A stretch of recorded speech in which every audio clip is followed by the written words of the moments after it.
Welcome to Hockey Nights in Vegas, episode 63. My name is Eddie Rivkin. I'm joined as always by Lindsey Brown of Lotus Broadcasting and Chris Chapman of Fox Sports Las Vegas. Well, let's see. The Golden Knights are 19-5-5 through 29 games, 43 points, leading the Pacific Division, leading the Western Conference, and leading the NHL.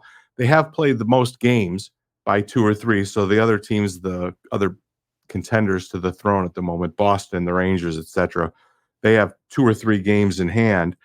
But the Golden Knights are going through their most difficult stretch of the season. Just tons, 9 games in like 16 days, road trips, changing time zones.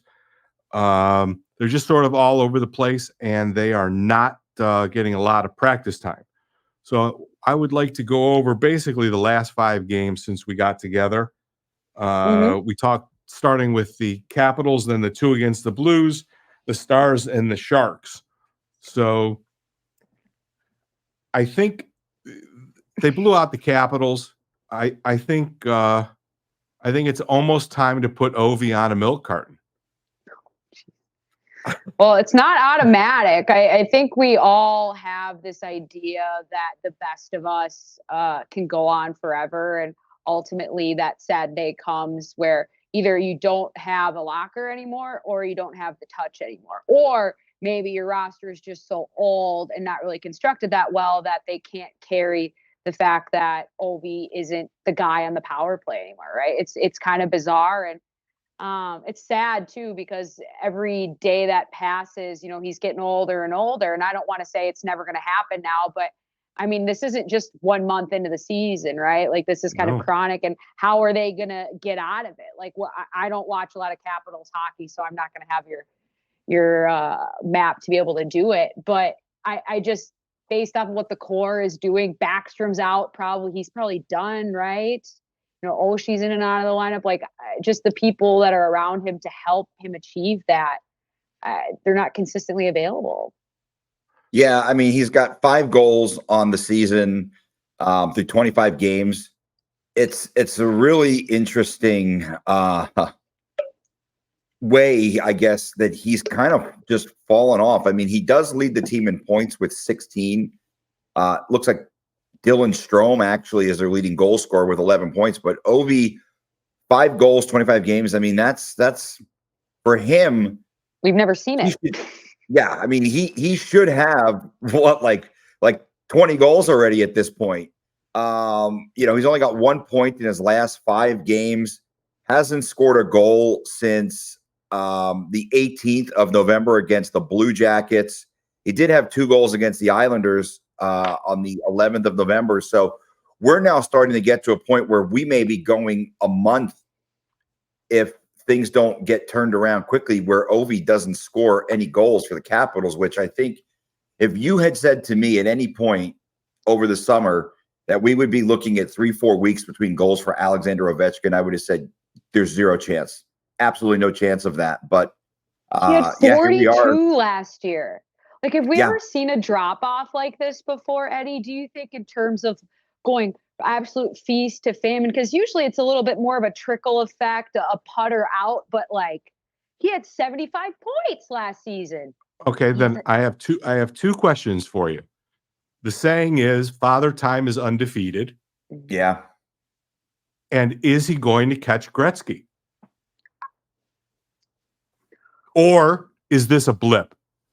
Because it's a new coach, a new system. That's true. So they're and yes, they're definitely aging, but I mean they started off terrible. They picked up a little mo. They're sort of up and down. I mean, think about the first season, a new coach, an entirely new system. The thing that's most surprising to me about the Caps is that their head coach, Spencer Carberry, was the guy who basically was in charge of the Maple Leafs power play for the last 2 or 3 years. And they were a fucking buzzsaw. Yeah. And for Ovi, I mean, you have arguably the preeminent power play goal scorer on your roster, and you're a power play specialist sort of coach. So that doesn't, I think that I don't want to say that Father Time has caught him just yet. I think that they might still be in the getting to know you phase. Certainly Backstrom being out hurts them. Kuznetsov was awful when they were here. He was healthy more scratch from the other night. Yeah, I mean, they're not quite in the groove yet. So I would like to see him catch Gretzky just because I saw Gretzky play when I was much, much younger and probably didn't appreciate it as much as I should have. But, we've seen Ovi in his prime right in front of us. So do you think, Lindsey, that this is Father Time or a combination of what ails them? Well, I think that's certainly a thing, especially I didn't realize that their coach is power play guy up in Toronto. But I will say this, like Ovi's one of the best power play scorers, but everybody else does all the creating for him, right? He's there to finish. He's there to hit that one timer. And so if that time and space and organization isn't there, that's going to eat it up. And so then you're like, yeah, it could be a blip once they settle in a little bit more. I also don't know what's going on behind the scenes with him, with this family. I don't know if they're in the United States or if they're back in Russia, how that creates a different dynamic, I'm sure. But it's a pretty big cliff drop off. And so just the severity of that gives me pause to actually probably worry a little bit more than I should. But these years get away from you quick. So if there's not some sort of resurgence by Christmas, not necessarily in wins or anything, but where he starts, putting a couple of goals on the power play, a game winner here, that like he doesn't have any of that this season. There's no like rocket fuel packs where it's like you score a game winner, it gives you a little bit extra, and maybe you could carry that over, a little extra momentum. And so unless they're able to engineer that, and they're in a tough division, they're in a tough schedule, they're playing best talents in the NHL like everybody else, it might be like the biggest buzzkill thing in a long time in this league, in terms of like the build up that everybody's been talking about, and then just to Chap, is it for him? Yeah, it is. Look, he's got one power play goal on the season, and it came way back on October the 24th against, ironically, Toronto. In that game, he had 14 shots. In that game alone, he had 14 shots. He hasn't just tired. I don't know, but it's, I mean, listen, if there's a guy who could put down 14 shots in a night, I'm guessing he's one. But yeah, he's got the one power play goal. It's like Lindsey said, it's a buzzkill because we've all been anticipating this coronation almost of Ovechkin as becoming the king of goal scorers in this league. And, he's approaching 40. The Capitals signed him up long-term in preparation for him to break this record. And here we are, we're approaching 30 games and he's got 5 goals. I mean, that's not what anyone anticipated. And the power play is what jumps out to me the most, because you would assume that if the guy is at least scoring, he's scoring on the power play. But for whatever reason, it just hasn't worked. He's not generating the goals. I don't know if he's got the opportunities. I mean, certainly when we watched him here, they had a couple of power play opportunities, but it was almost like he wasn't on the ice. I wonder if he's banged up too. Last year, he had his highest hit total since 2019, 2020. He threw 188 hits last year. That's the other thing too that people don't realize, is that this guy used to lead the league in hits all the time when he was younger. He was talk about reckless abandonment and regard for your body. That's going to catch up at some point. So maybe we're first starting to see some of the returns of all that. Cause I just got to think eventually those quick twitch speed muscles that you rely on get hit out of you, right? Like you take enough here, boom, boom, boom. Maybe it's not as easy to get your body zippy and ready to go. And so skating just suffers. So the Golden Knights in game 1 of this episode's block of 5 cruised to a 4-1 victory over Washington. The game was never really in doubt. It was almost, dare I say pedestrian. Game 2 was the weirdest game of the 5. If you follow the Golden Knights history, you know that their games against St. Louis are usually 5-4, 6-5. They involve 3-goal comebacks in the third period, Gong OT, shows. Zach shootouts. Stanford scoring 4 goals. I All mean, rushes. just bizarro world stuff. Well, in game 2, the Golden Knights lost to St. Louis 2-1 in overtime. Just the fact that it was 2-1 was surprising. Binnington. But they got Binnington. There's really no other way to put it. I think literally the best game he's probably played from in circles. Like in a long said time. It's his best game, maybe ever, perhaps. Like that's how good it was. So I mean, the Golden Knights had multiple odd man rushes in the first period. They literally carried the play to St. Louis for, I would say, 80% of the game. Mm-hmm. It was a combination of, are they just not finishing or are they getting Binnington? And I feel like they just got Binnington. It was just a weird game. Logan Thompson played really well. I mean, you could say he was a hard luck loser in that game. It wasn't really an up and down track meet. It was really sort of the Golden Knights imposing their will on St. Louis and just not, getting their flowers at the end of the game. Very strange for those two teams, right? Mm-hmm. Yeah, very uncharacteristic game, I would say. Go ahead, Chap. And it was just one of those nights where I think you could tell early on that the Golden Knights just were not going to be able to put a ton of goals up on the board. And, we'd seen them run into, quote, hot goalies recently. Right. Connor Ingram, Charlie Lindgren jump out at me. But from Minnesota. No, where he trained. Yeah. Can't lose that part of the Charlie Lindgren story, right, Lindsey? But it was one of those moments where I think you just have to tip your cap to Binnington. I know he's a guy who gets a lot of shit around the league from opposing fans, but he was just on. And I thought maybe the Golden Knights, had they been able to put one of those goals away, or I think one of them, if I'm not mistaken, came on a penalty kill. And had they been able to put one of those early ones away, maybe the game is a completely different game. Maybe it's not. I don't know. Maybe Binnington still plays his ass off and shuts down the Golden Knights. But the only goal the Golden Knights scored in that game was a power play, and it was a gorgeous goal. Like, it took something special from Jack Eichel to beat Jordan Binnington that night. And the overtime session, over quick. The Blues made quick work of it.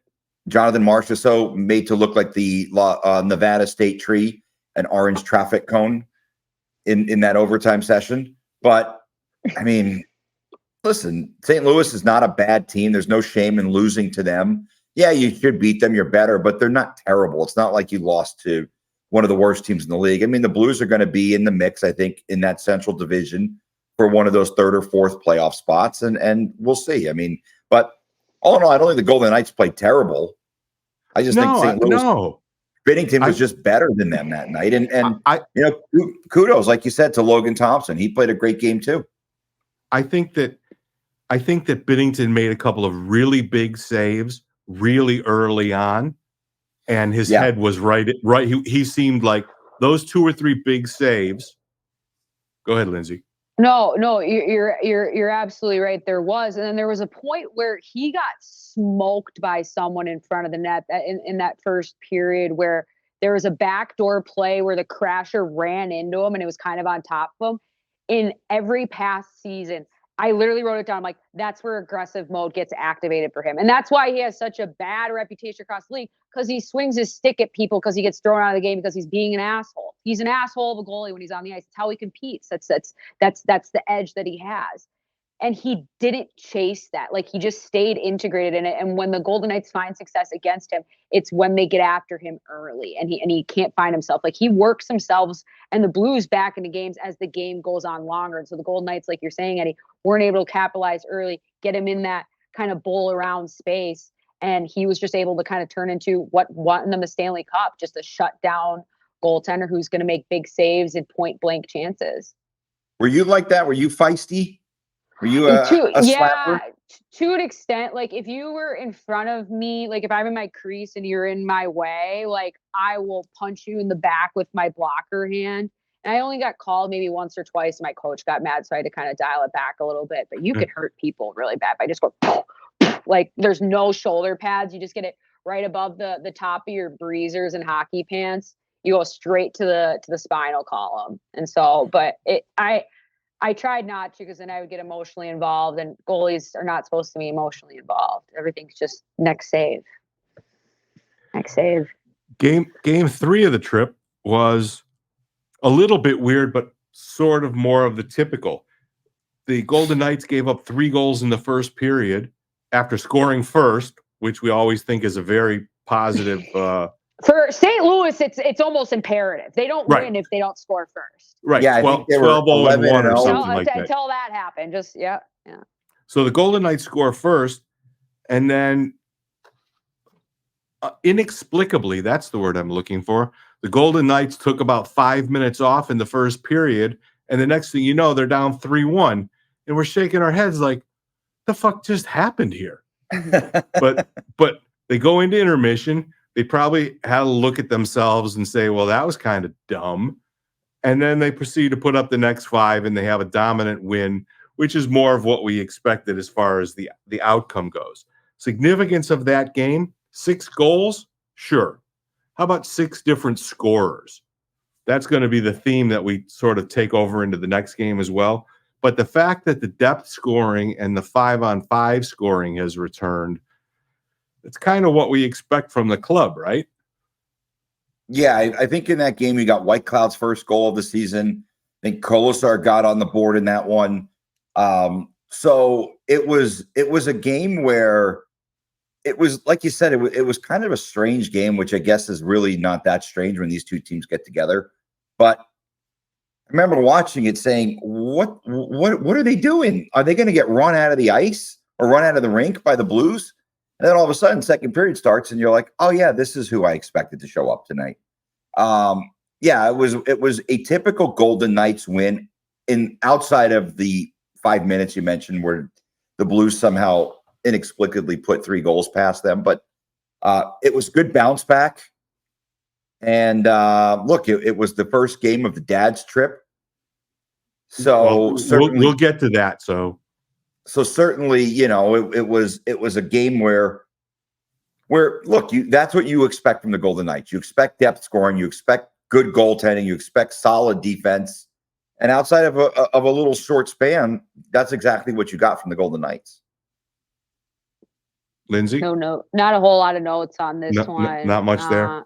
No, I mean, it's just there's 82 of these. Some games are going to be 2-1, and then the next game, you as you said, get off to a deficit, but this team has that switch, right, where they can turn it on, and it's harder to find when they're not scoring a lot. But as we start moving into the meat of the last couple games, and namely the dad's trip, as I'm looking back, because as you mentioned, there's 5v5 scoring, there's more depth scoring, but now there's also 5 power play goals in the last 5 games. You're getting goals from Marshy, who was one of the most dry goal scorers for the team. Same with Chandler Stevenson. Now he has, a couple goals in a couple games in a row. And so they just are a healthier unit.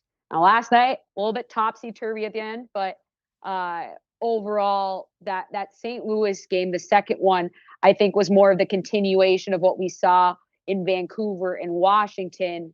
And then that 2-1 loss kind of felt like it was looped in with those other road victories where they were getting shut out a lot too. And so I think they were kind of working through that change in identity that every team goes through, every handful of games where you're running hot, then you run a little bit cold, and and like, who are we right now? We're running hot, and they've ran with the hot hand.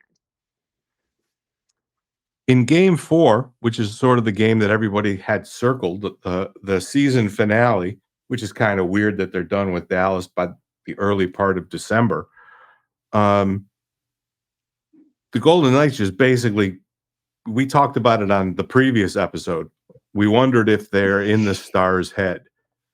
And they went out and smashed them. They definitely are now. They straight up, they smashed them. It was 6-1. Yeah. But then there's a mitigating circumstance. And the mitigating circumstance is really what I want to talk about because Bruce brought it up in the post game yesterday. The Golden Knights were in Dallas 2.5 days before the game, and Dallas flew in after a road game the night before. The same situation happened in reverse last night, where San Jose had been sitting in Vegas for 2.5 days waiting for the Golden Knights to get back to play. So how much listen, all teams go through it. The scheduler tries to divvy up those awkward kind of trips for each team throughout the year. But how much of that was significant? How much of it was the Golden Knights just went out and beat the brakes off of them? And the side note that I have is they had all individual, same thing, 6 different goal scorers. Yeah. So in the two games they had team, right? That's the theme of this team is that, I mean, we talked about that last year too. Nobody's going to win any awards, right? So that team is healthiest when you're getting multiple goal scorers each night. Yeah, I want to ask you, how much do you think that the travel fatigue played into it? And how much is it? I mean, listen, I'm not as high on not Jordan Binnington, Jake Ottinger, as everybody. He's 4-0. He's 4-0. He was 4-0-2 against the Golden Knights in the regular season. Well, he's not 4-0-2 anymore. And if you look at his record in the playoffs, he's not astounding against the Golden Knights, but they lit him up like a Christmas tree. And I wonder if it's fatigue. They had one key injury. We've got bunches of key injuries, or are they just in Dallas and Pete DeBoer's head? Lindsey. Oh, I didn't know if you wanted me. Well, I think they did a pretty decent job of listening to my advice on the pregame show with Brian Wallace, because the thing about Jake Ottinger and every goalie for that matter, they can be had if you know where to shoot. And I don't always mean like go to the glove hand, go to the low blocker. I mean depth-wise on the arena, because Jake Ottinger and Chris, we had a whole diatribe about Jake Ottinger last year during the All-Star break, and just how, because you know where he's from. And so oh, I didn't know he was from Minnesota. I don't know if you heard that. And so, but the thing you about didn't Jake is that he is a really effective battler. And when you look at the majority of goals that are scored in any NHL game, or any game for that matter, in the game of hockey, it's all in front of that net, right? It's in those short, very small area right above the crease. Jake is excellent there. And I think what the Golden Knights did is that they took their shots and they didn't kick them out all the way to Petro on the perimeter, although those are certainly there. But it's where all of a sudden you shoot from the top of the circle, a little bit inside of that. Maybe you catch a screen, like a low moving screen. You're going to be able to beat him easier straight up with a shot from there than you would if you were battling in space on a second and third rebound attempt. Because first of all, he battles so well, his hands are always projecting, but then he's really good at snapping back and getting in position to make that next save. It's so many goalies, they'll sell out because they have to, and there has to be a reintegration process, and it takes a few more milliseconds. His core is excellent. He's able to snap and move. And so the Golden Knights, I thought, just shot and took away his biggest strength, which is being battle bot mode and tight. Yeah, these two teams, it's really interesting because they played 12 games inside of one calendar year. And the Golden Knights have won 7, and the Stars have obviously won 5. I'm not going to go into the overtime numbers and all that shit. But look, what stands out, though, is in the last 9 games these two teams have played all within the same calendar year, the Golden Knights have won 7 of them, and the Stars have won 2. And one of those games, you could say, didn't even really matter because the Golden Knights were up 3-0 in the series when Dallas finally won Game 4. I don't know if they're in their head. What I do know is I shouldn't say I do know, because this is an opinion. I don't think the Golden Knights are 6-1 better than the Dallas Stars.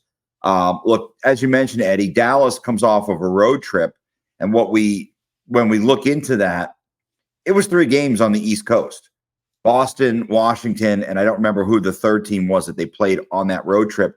And we've heard Golden Knights players mention it before. When you're on the East Coast and you come back from a road trip, the one thing I will add to that, though, is for the Golden Knights, they're traveling across 3 time zones when they come from the East Coast and play a game on the West Coast. For the Stars, it's only 1 time zone. Dallas is only an hour behind the East Coast. They're 2 hours ahead of us. So, it's interesting when you look at it from that perspective. But I think it was just a culmination of the Golden Knights just catching a perfect storm in Dallas. They had a couple extra days of rest. They traveled from the same time zone, from the central time zone. So they didn't quite have to deal with any type of change. They already had adjusted to that change when they went to St. Louis. But I just think right now, the Golden Knights are just a better team than Dallas Stars. Like, I don't think it's a matter of mental or other aspects. They're just better than the Stars. And they've proven it since the playoffs that they're a better team than the Dallas Stars. The Stars won all 3 games in the regular season last year, and it didn't matter a shit in the playoffs because the Golden Knights went through them like hot butter through knife. 3 games this year, the Golden Knights have won all 3. I think one was a shootout, if I'm not mistaken. But nonetheless, they've proven they're a better team than the Stars. And look, that division is so tight right now. Like, if you would have told me that the Winnipeg Jets are leading that division, I'd have to double check because I wouldn't believe you. But they are. And it's going to be a 3-way battle all season. And those 3 teams, I think they're going to really tire each other out because they're so close, competitive, and they're so close in terms of what they bring to the table. But for Dallas, it's not a matter of righting or wronging the ship. It's just the Golden Knights are just better than them. Eddie, don't you what does it say about this team and the way that they've played the big dogs this year? Because as you look, like, you've played Colorado once, kicked the shit out of them, 7-0, right? You played Dallas Stars there already before, 2-1. You figure out to win a game in their barn in extra frame. We love to see it. Shootout when Dallas was here. I mean, there's that Edmonton loss 5-4. You're like, I'd like to have that one. Or the Kings lost 4-1 in the building. I'm like, yeah, that one. They're a big dog, but they've smoked everybody who's really anybody that they face. They've struggled when the competition has been a little bit lower or when they just aren't really feeling themselves. Like and that's where I look at, it's not necessarily an 82 game season, right, Ed? Like, you look at how you play against the big dogs and you see how that's going in terms of themes. Like, how are you running right now? And they're running pretty well.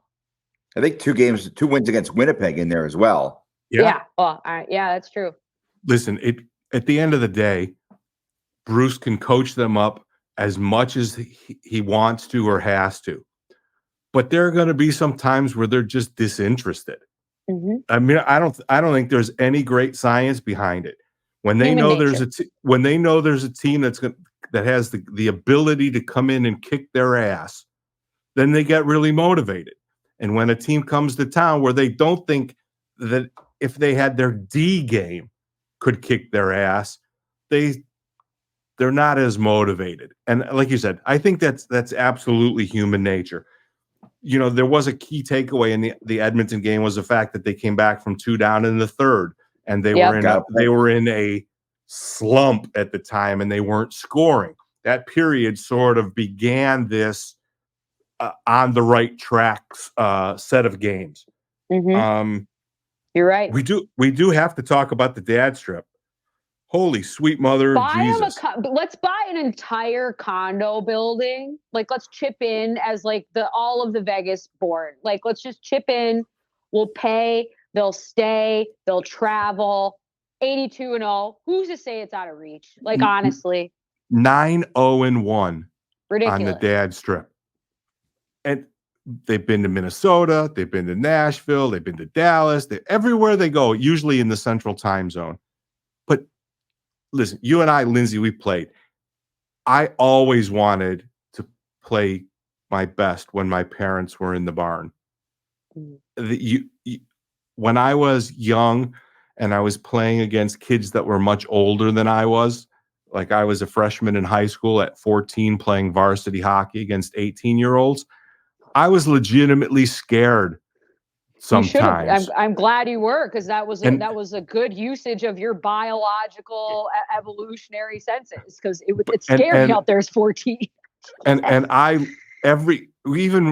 this was the old days when kids could did a hair skate. Warm-ups were without helmets. Yeah. But the first thing I did when I stepped on the ice was find out where all the fathers were in the arena. And they had a tendency to stand near the defensive circle. So I knew sort of what to look. But man, oh man, the fathers come, and this team, it's another gear above the gear that they're playing really, really well now. I mean, just, Paul Cotter scores for the first time in a millennium, and the first thing he does is take the monkey off of his back. And God, Garrett, I hope you're watching this, because we have to get Paul Cotter, because I have the best stuffed monkey to get off our back right when we open the show. I have a very special guest appearance by a stuffed monkey. But anyway, I digress. Man, oh man, just even if they don't take all the dads, like parse them up like 6 each, so it's and just shifts. Take 6 to every block, like their next set of road games. It's like a timeshare. It's a VGK timeshare. Genius. Yeah. I mean, their next big set of roadies is actually a pretty tough one. Carolina, Tampa, and Florida. Take 6 or 8 of them, right? Yeah. Take Cotter. Take Eichel's dad, because Eichel's dad gets fired up no matter who scores, right? He's fired up. Here's the part I love. Shea Theodore did not go on the trip. His dad went on the trip with the dad. I didn't realize that. I thought Shea traveled with them, and I just no. So his dad that's amazing. Okay, so his dad is a rock star. Yep. Yeah. What a crew. I can only imagine. Like what the dinners and stuff and what they were able to do as a group. And those trips are really important for bonding for the team. And so I think timeshare, let's pitch this idea.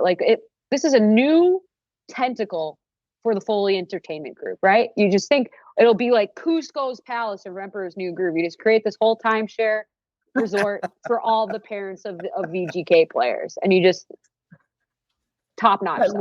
I love the Emperor's New Groove. Right? They have their own private pool, because you have to open it up to the masses to make a profit, right? So people can come in and say, you never know, you're going to run into the bar, and it's Paul Cotter's dad. It could be a very profitable business, and we can serve the wine.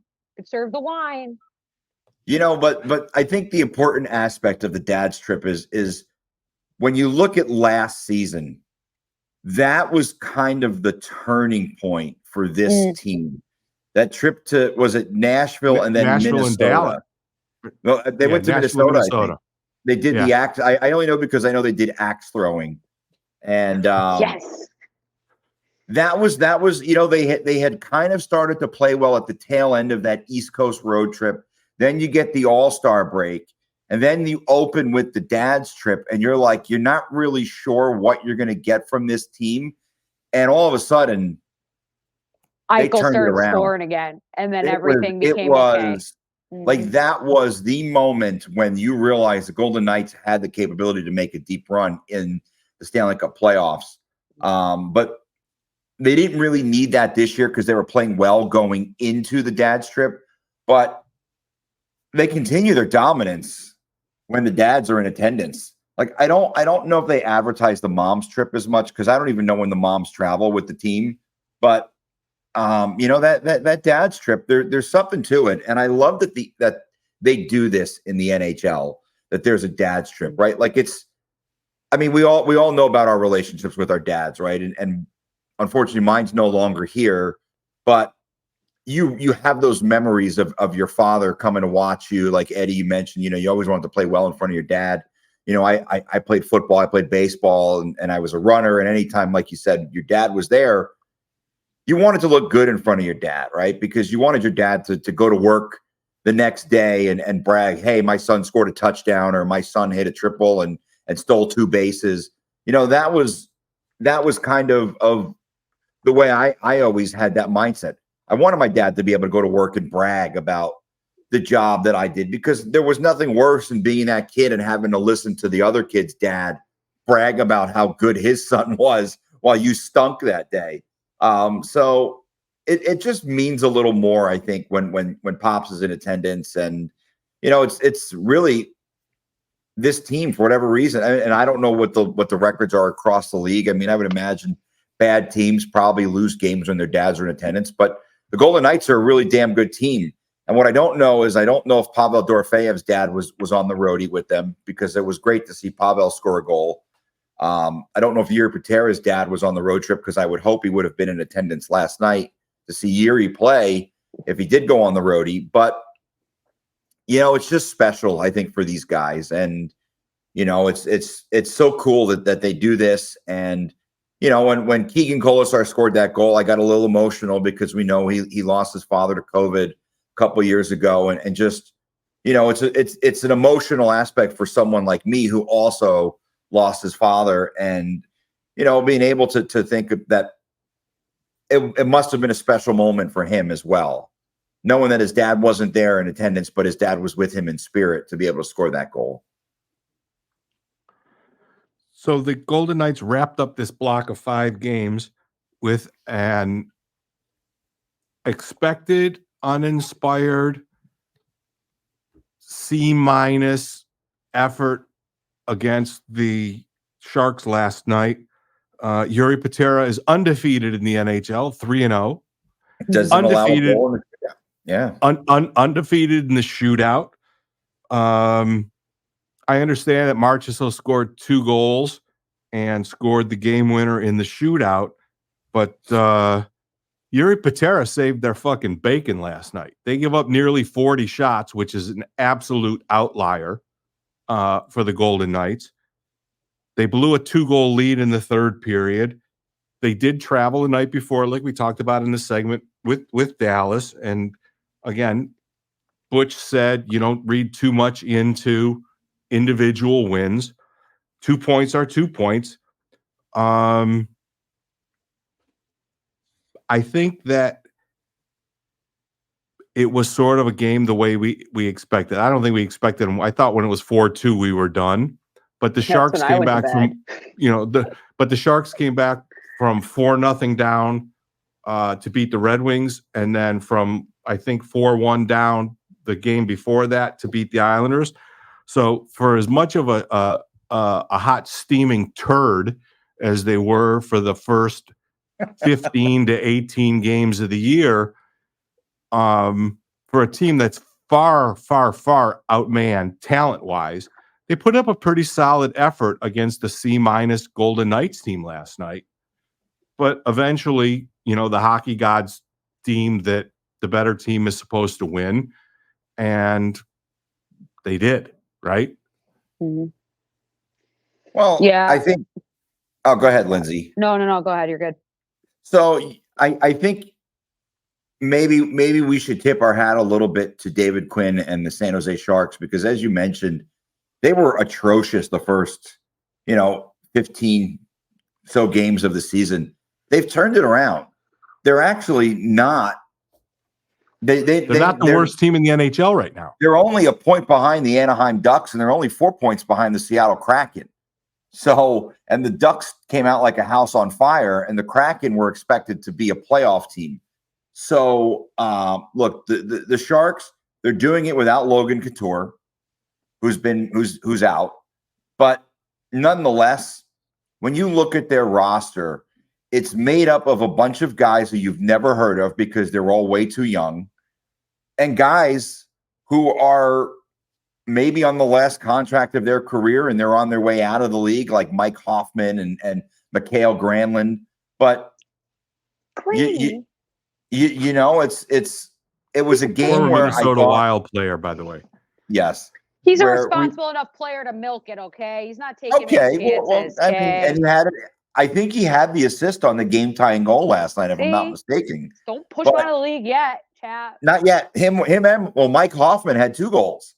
Both of them went up with a man advantage. But look, I thought Year Patera played well, especially early on. Yeah, he gave up a goal on the first shot he saw, but it was like Bruce said in the presser. First shot he didn't see. Yeah, he didn't see it, right? But there was a defensive breakdown, which he said doesn't normally happen. Anthony Duclair set one hell of a screen in front of Patera. He didn't even move, as you mentioned last night when we were watching the game, Eddie. He didn't even move. And after that, Year Patera was dialed in because the San Jose Sharks peppered him. And he stood tall, and I thought he played well. Look, is he an every night NHL goalie? No. Not yet. Is he an NHL? No. Is he an NHL backup? Not yet. Is he a guy who you can rely on and trust when you're in a pinch and you need a guy to come up from the A? Yes, absolutely. Year Patera is that guy. I don't feel like the Golden Knights would have. I think maybe they would have signed someone to play in Henderson if they didn't have the confidence in Patera to come up when need be. Look, they picked their spot with him, as Bruce also mentioned. The way the schedule worked out, you were able to play Logan Thompson for 3 games in a row. But nonetheless, the Golden Knights, they were in a position where they should have won that game going away. It was 4-2. They gave up 17 shots in the third period to San Jose, which is very, very uncharacteristic. But at the end of the day, I don't give a shit that the Sharks got a point. They're not going to threaten you down the road. And the Golden Knights got 2 points. And that's really the only thing that matters. It's all that matters at this point. You're not going to take a whole lot from that game. You don't know, you know, it's one of those things where there's not system-wise things that you didn't do. It was just tiredness and some laziness and maybe some overlooking of San Jose a little bit. We don't know. But they'll be fine Tuesday against Calgary. I'm not too concerned about the way they played last night. They got the 2 points, and that's really the only thing that matters. Rivalry's dead, right? Yes. Oh, yeah. Marcia so told us it's over. Oh, that's right. You gotta have a good dance partner. They got another dance partner right over there in Los Angeles, I think. And people, they're like, oh, it's just starting to be. This has been a good rivalry these last few years. Even when they weren't even good, they would always give the Golden Knights a hard time. They got Gerard Gallant fired. Remember that Malcolm Subban played and they got like smoked 4 or 5, 6-0 at home. And oh God, I can see one of the goals right now. It was like just back to the defense, just fucking wired it in. He's on his feet, goes, didn't see shit. Well, and I thought LA was going to take a step back because I just thought that moving Iafallo and Gabe Velarde was going to be a lot for them to overcome and sacrifice one generation to make room for a different one. But to be fair, Cam Talbot has played out of his fucking mind. Like Cam Talbot, though, we'll see. Yeah, but he's been really good this season, and we'll see when playoffs roll around. Because he's not from Minnesota. Well, he's not. But he did play there for a brief moment, and they probably should have got to him earlier. Was Boudreaux the coach when he was there? Or was it? No, he was there Evison? 2 years ago. No, so Dean Evison was there. Okay. Yeah, remember they played Flower in the playoffs last year? Oh yeah. Because he came back from injury and they didn't, no, that was 2 years ago. No, Talbot was in Ottawa last year. 2 years ago now, because they got the Gus Bus back in that trade, and Ottawa. Was he the goalie when the Golden Knights beat them in the playoffs? Who? Talbot. The Knights? Yeah. Perhaps in a series. I mean, nobody. You had the Matthias Janmark hat trick in Game 7 to win the series against the Wild. Such a wild game. That was, yeah. He. I don't get Cam Talbot. He can be lights out, absolutely, but I don't know. Or his light can be out. Yeah. Sometimes the game just leaves him, and so it remains to be seen. But just like any other team, if you don't have good goaltending, you're not going to go anywhere. But the fact that they have to keep up with the spending habits of the Dodgers, they got to make sure they stay relevant in their towns. They're spending just like they are. We're not going there. We're going to talk about the upcoming week for the Golden Knights. They continue to just pound out the games, which though it probably isn't great right now, it just means that they're going to get more days off they have 3 more games this week. The Calgary Flames arrive tomorrow night, and who knows what the hell's going on with them. They spent a lot of money to re-sign Jonathan Huberdeau, and he's on the third line, and he's the occasional healthy scratch. Then Alex Tuck and the Buffalo Sabres come in, and new they're father, Alex Tuck. Yeah, new papa. What? New papa, new baby. New father, Alex Tuck. Oh my God! Don't tell that to the Real Housewives of Summerlin. Yeah, no kidding. But they've been a bit of a disappointment. They were absolutely tabbed to be a threat to make the playoffs after, I don't know, 12 or 13 years. And that's Friday night at the Fortress. And then Sunday afternoon, a 5:00 start, the Ottawa Senators come in, and other than the Kachuk kid and Stutzla, they're not playing that great either. The only thing that they can do is consistently beat my Red Wings like a fucking redheaded mule. Because they're mad at DeBrincat. That's why. But well, apparently they're mad at Dylan Larkin for something too. Yeah, we shouldn't talk about that till the NHL player safety department comes down with its verdict. But they got 29 games in. They've got a 4-point lead over the next best team in the NHL. They got 3 very winnable games this week before they head out on that toughie we talked about earlier to Carolina, Tampa, and Florida. This, for as busy as they are, they're playing awfully good hockey right now.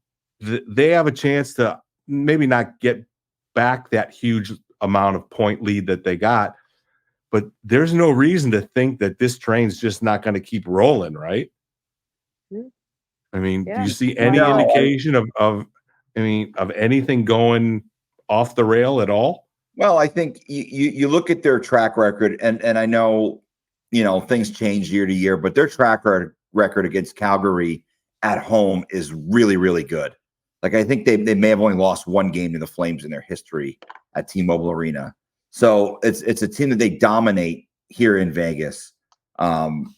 You also look at the fact that this is a team they just lost to a couple Mondays ago, I think it was, in Calgary in a tight game. It's a game the Golden Knights should win. Look, Buffalo is a team that has really, me and Lindsey talked about it the other day. They have not lived up to their expectations. I feel like maybe the weight was too much on their shoulders. But again, look, it's a team you should beat. And then Ottawa, Sunday afternoon. I think you've got to come away from this little homestand. 5. I'm talking about these next 3 games, but 5 points. Yes, yeah. At a minimum, I think 4 or 5 points is a must. Like, if you drop 1 game, if it's to Buffalo or Ottawa, you're not going to lose too much sleep over it. But you want to be playing well going into that little road trip before Christmas, because those are 3 really, really tough games. The Hurricanes have kind of picked it up a little bit after a slow start. Tampa is always really fucking good. And look, the Panthers are going to be chomping at the bit to get back to the team that humiliated them in Game 5 of the Stanley Cup Final last year. So that's going to be a really tough road trip. It's generally one of the toughest road trips anyway. When you look at the situation, the circumstances, it's going to be a little bit tougher for the Golden Knights. So you definitely want to come away with as many points as you possibly can on this roadie or on this homestand before you head out in the roadie. Well, yeah, obviously. And I think they have a good chance. Yeah. I'm just like, I would like to win all the games, correct? But you still got to go play them. You got to go through the motions. And ultimately, like I was saying earlier, you got Marshy's back on his vibe. Chandler's on his vibe again. Stone, Eichel, people are scoring. Barbie's making plays. Defense looks pretty good considering how much disruption there's been on that end.